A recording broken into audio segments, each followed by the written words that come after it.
Welcome to the Divorce Angel podcast, and thank you for joining us. Get ready to uncover the strategies everyone can implement for successful separation and divorce. This will save you valuable time, money, and emotions while learning the secrets to your happily ever after.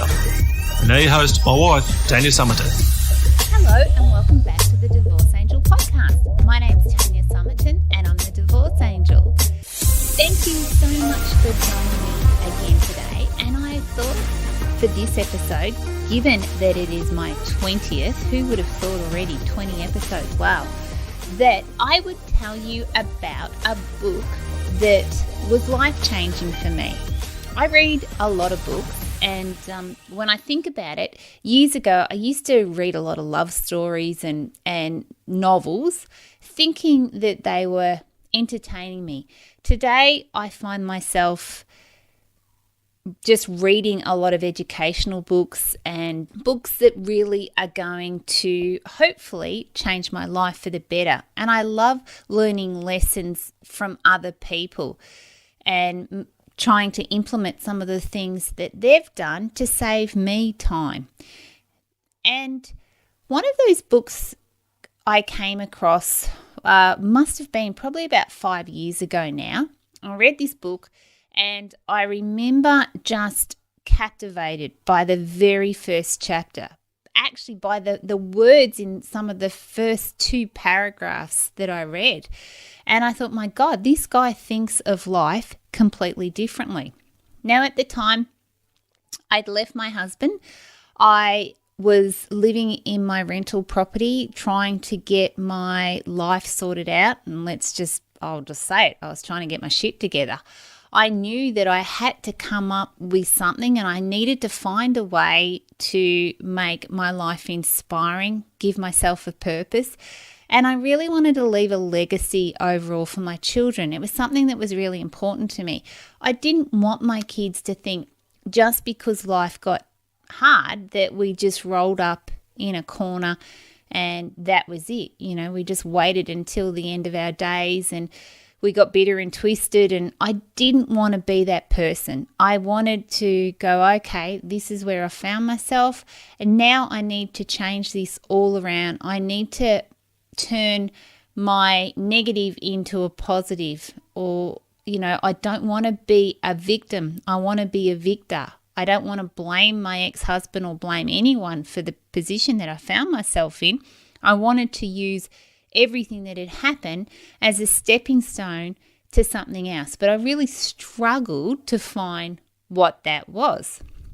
And then I came across this amazing book, and it was called Life in Half a Second. And it is by the author Matthew Malkovich. Now, when I wrote my book, The Jelly Bean Jar, I remember this book having such an impact on my life that I emailed him. And when I emailed Matt, I said to him, I'm writing a book and I would love to refer to your book. Is that okay? And I was amazed that he came back with this lovely email wishing me nothing but luck and letting me know that if I needed anything, that he was more than willing to have a chat.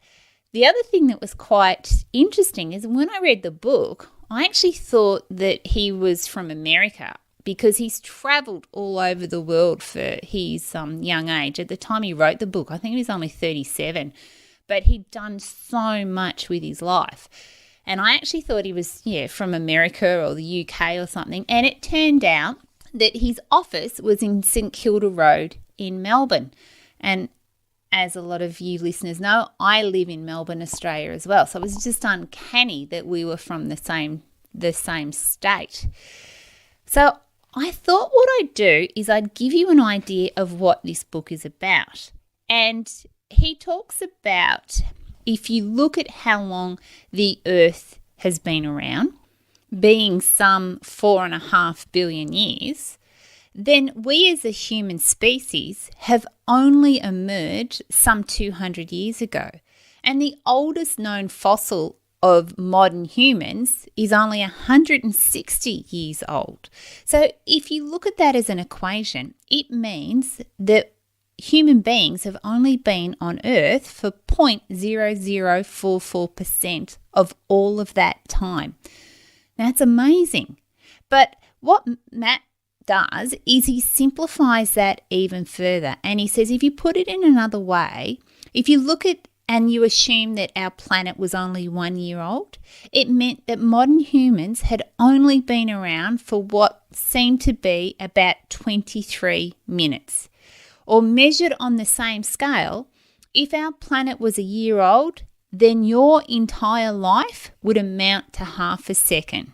And this is where it got interesting, because if you think about it, when we are born, our parents have these aspirations and goals and hopes and dreams for us as children, and we all want these amazing lives.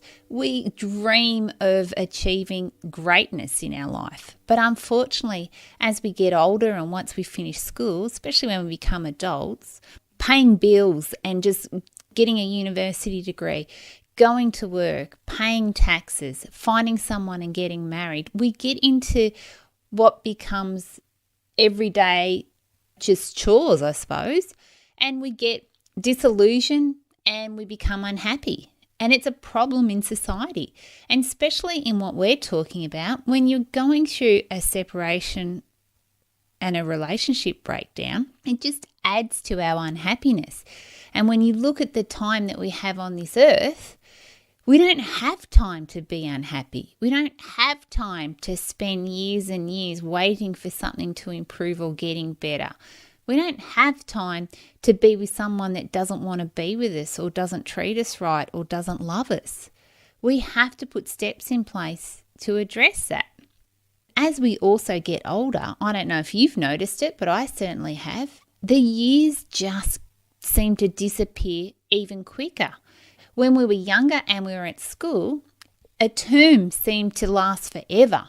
But as we've got older, the busier we are, the more responsibility that we have, the less time that we have, we feel like we're living Groundhog Day, and we're going to bed and then we're getting up. We're going to bed and getting up. We're going to bed and getting up. And when you think about what we're achieving throughout the day, we're not really adding to our life other than paying the bills and just paying taxes and going about what needs to be done.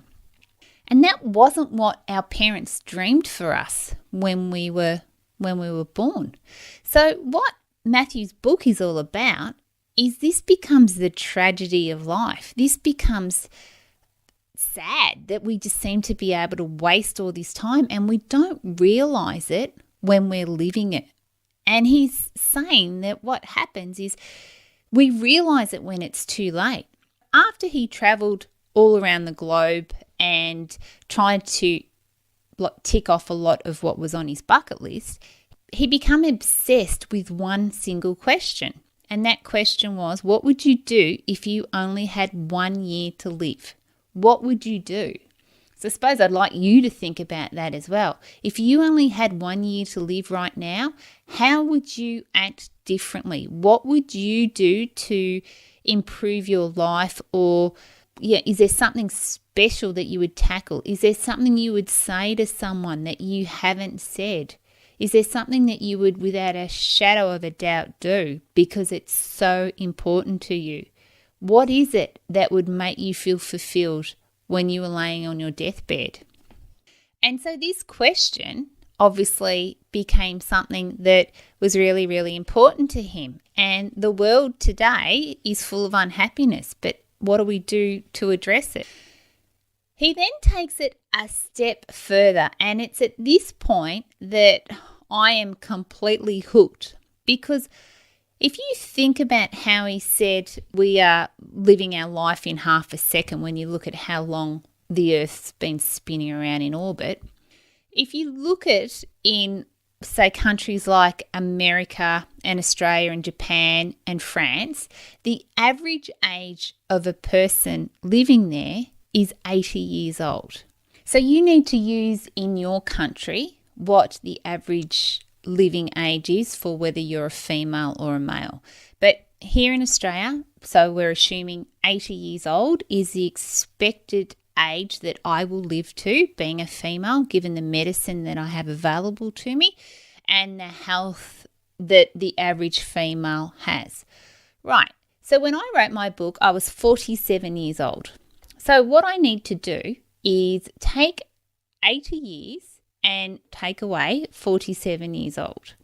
That leaves me with 33 years. I have 33 years at the time that I wrote my book left to live on this planet. But if I take 33 years and multiply it by 365, because that's how many days there are in a year, I'm taking this to a whole other level.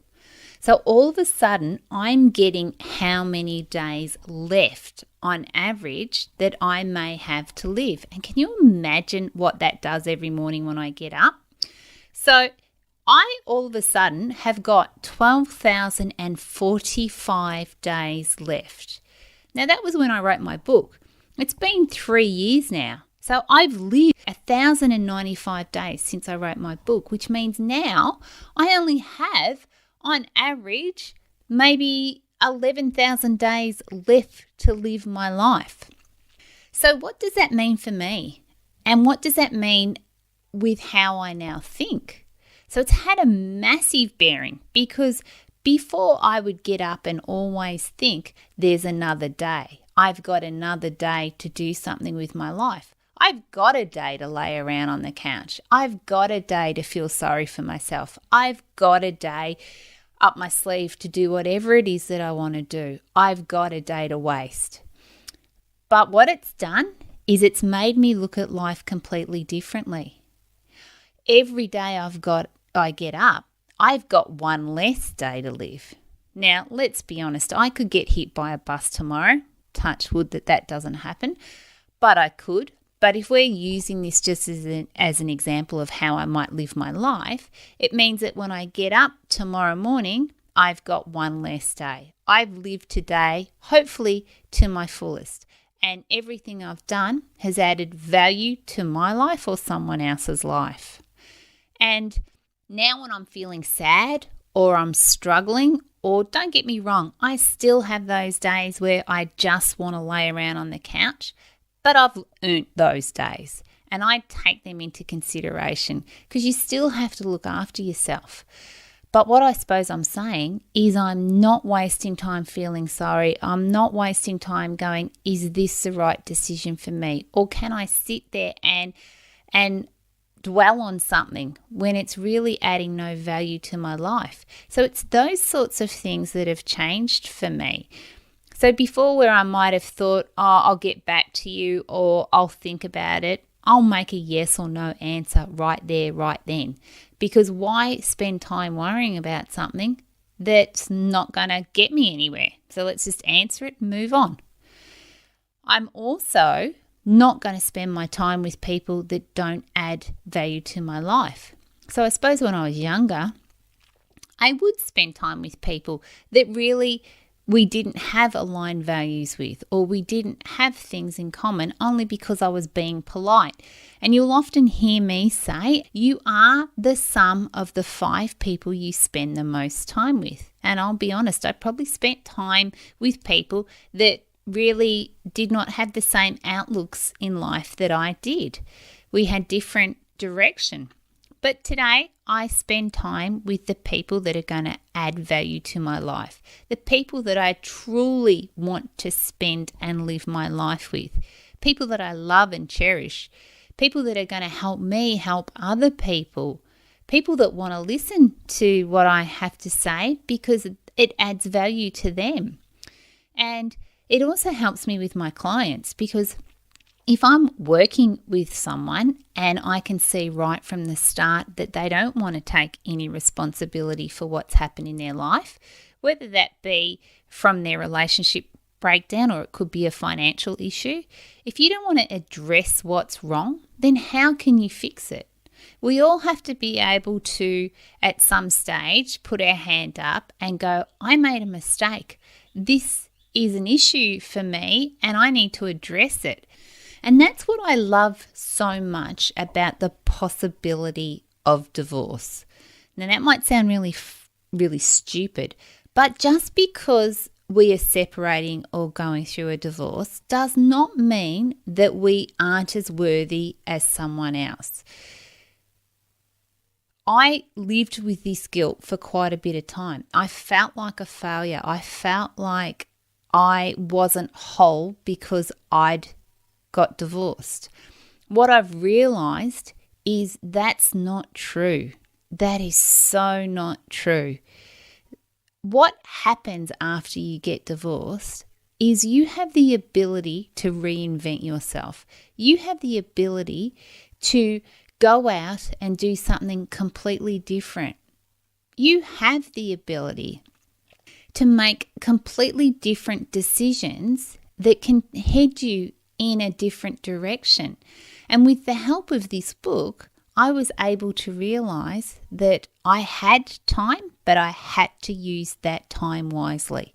And I wasn't going to spend any of it doing things that weren't going to add value to my life. And I want that for you as well.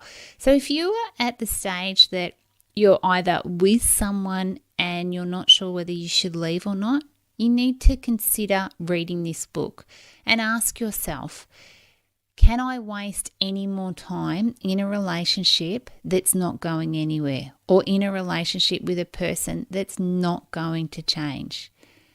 Are you prepared to give the most valuable asset you have in your life? That is time. Time is the most valuable thing we all have. We can learn, and when you learn, you have the knowledge to get money. You are able to get another job. You know, in today's society, you can start an internet business and get some cash flow coming that way. All of those things, we can rebuild our lives. We can rent a new house. We can buy a new house. We can start a new relationship. We can do whatever we want to do, but we have to make decisions quickly and we have to use our time wisely. If you have already separated from your partner and you're finding yourself struggling to understand what it is that you want from your future, now's the time to really think about what would make you happy. The how of why you live is one of the most important things. The how is your purpose. And maybe you don't have a purpose. Maybe it could be your children. You know, you might put everything into making sure your kids are successful. It could be your business.